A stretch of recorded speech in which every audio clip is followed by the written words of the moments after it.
Hello guys, nice to meet you on Wowarishka channel, and my name is Arina and that's my channel, and today I want to make an introduction video, so I hope you will get a little bit more information about me. So let's go. Okay, as I told, my name is Arina, I'm 23 years old and I'm living in Japan already for 3 years. Actually I'm Russian, but mix Ukraine and Russian, that's kind of typical thing.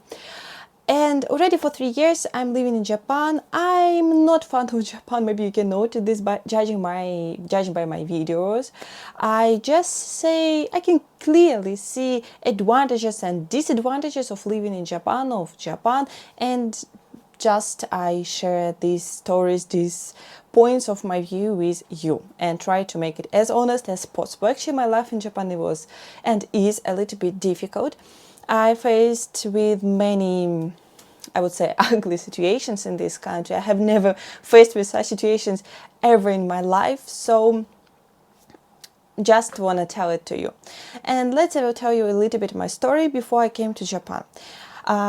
From 12 years old, I was traveling by many countries studying abroad. I was studying different language speaking schools, for example, in Great Britain, Cyprus, Greece, Philippines.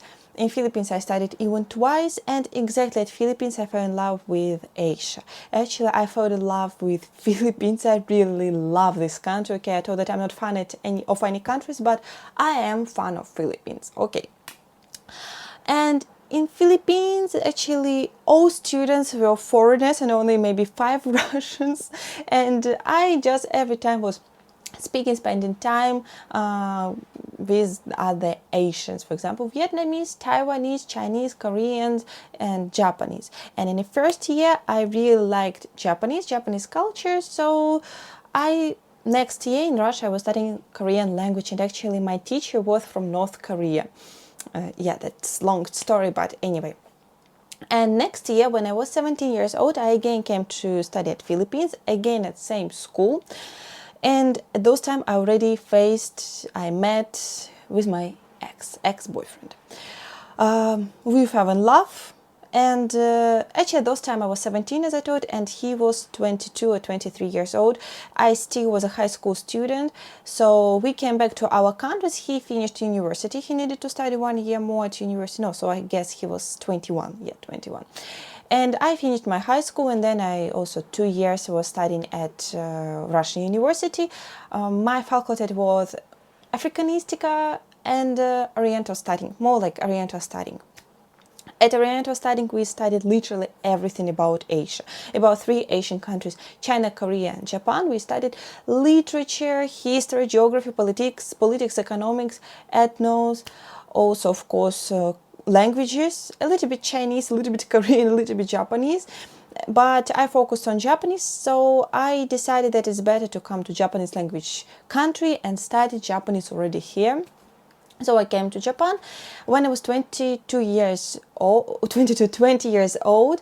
In 2020, I came when it was Corona time.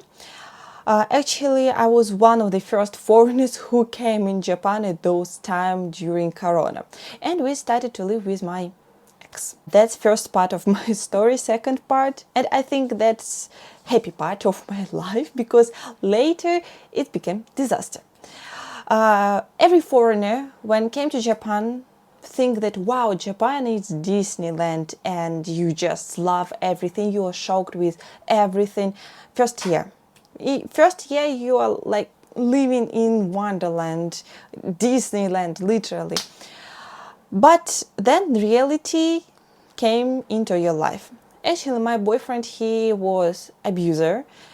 He was cruel human.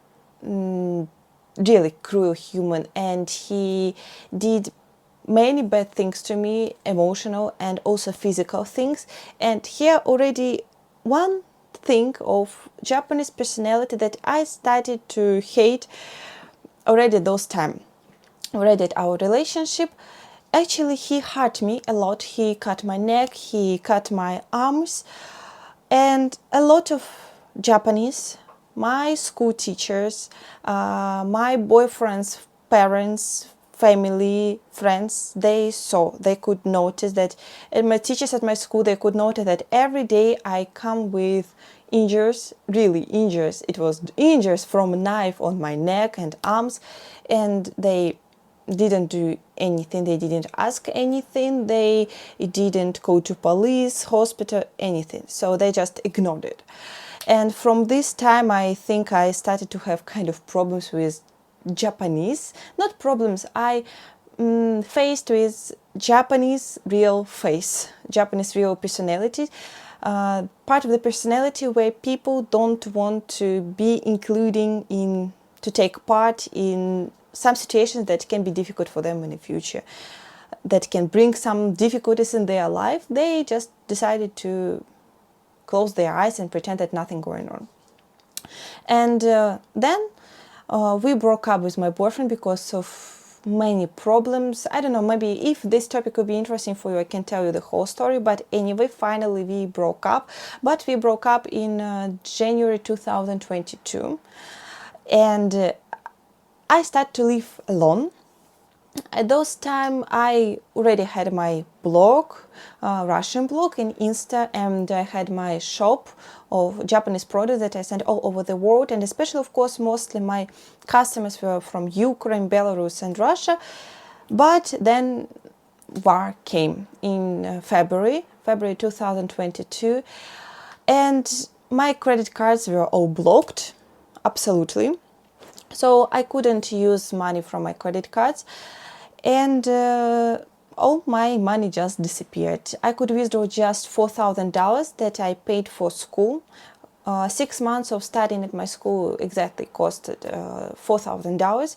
So I withdrew this money and paid for school, and I became homeless. I didn't have any money for rent, not flat, even a room in accommodation, didn't have money for food. I didn't have anything. Literally, I became homeless. But in 1 month, 2 months, I fixed the situation because I found job in Japan. But even during the time when I was looking for a job in Japan, I faced with many ugly situations because Japanese refused to take me to the job only because I'm Russian. So literally only because of my nationality. I really struggled at those times, but then I found a job. My first job in Japan was in Family Mart. It's a Konbini. And then I could fix my situation, my life. And then I lived alone for a few months. I studied, I worked a lot.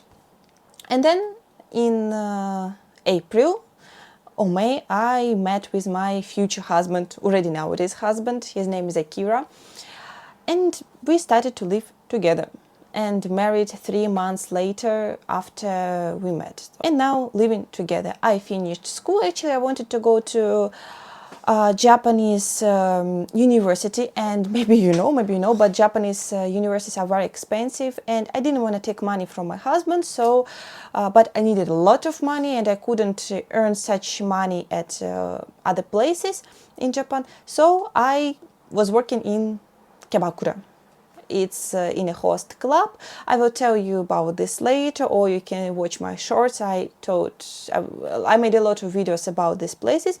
So for a few months I was working in Kebakura, actually half of the year, but then I really gave up with this night job. It's emotionally too much difficult and it's dirty. Like in this job you can see all dirty parts of Japan. So I gave up. As you can see, I faced with real Japan, with real difficulties, also difficulties of foreigner, difficulties of Russian who stayed in Japan in those times. I already told it in my short video that I faced many times with discrimination in Japan. Actually, it was before war, during war, after war. Before war, I faced with discrimination because I'm foreigner, because I'm European, and during war I faced with discrimination because I'm Russian. And actually this discrimination was not from Ukrainians who live in Japan, no, that exactly was from Japanese, because Japanese really like to discriminate foreigners who are living in Japan, not like tourists, not for studying in Japan, who living in Japan. I have a really bad experience. but a good experience also. There are many points which I really love in Japan and many points that I don't like in Japan. But now I must live in Japan. I must live here because of my husband's job. My husband is Japanese. He has work here, so we are living here because of his job, and I'm trying to make my life in Japan more interesting. I'm again working in Japan. Actually, I took a break from work or study in Japan for a very long time because I just wanted to take a rest from Japanese mentality. So I really just was sitting at home for, I don't know, around 7 months. But then I realized, no, I want to go out, and now I'm working in bar. It's like Italian restaurant bar. Difficult but interesting. And I also want to share with you a lot of stories how I was looking for a job, the process of looking for a job in Japan, about some stories from job. Of course, I can't show you my workplace, but some stories I want to tell you about this. And I hope next videos will be easier for me because that's my first speaking video, and of course I'm nervous. I don't have experience about making such videos that much. But I think next videos will be more and more interesting and better. So, in conclusion, do I want to live in Japan? No. Japan, I believe that Japan is not for Europeans at all. But I really recommend you to be tourist in Japan. I recommend you to come in Japan at autumn and spring and see the beauty of Japan. Because Japan is a beautiful country. I'm going to show you a lot of beautiful places because me and my husband, we travel a lot by the country. Every vacation, so every weekends, we try to go to different cities. We are living in Tokyo, by the way. We try to go to different cities, different prefectures, see more. We experience a lot of Japanese ryokan. Ryokan, it's Japanese traditional hotel with onsen. Onsen is hot springs. Also, we go to different interesting places, museums, theaters. Soon we will go to sumo. It's first time for me and for my husband, for both of us, to say sumo in real life. And by the way, I have a few friends who are sumo players. Cafes, restaurants, interesting exhibitions, and just I recommend you to stay with me and watch my videos. So see you later in next videos. Bye.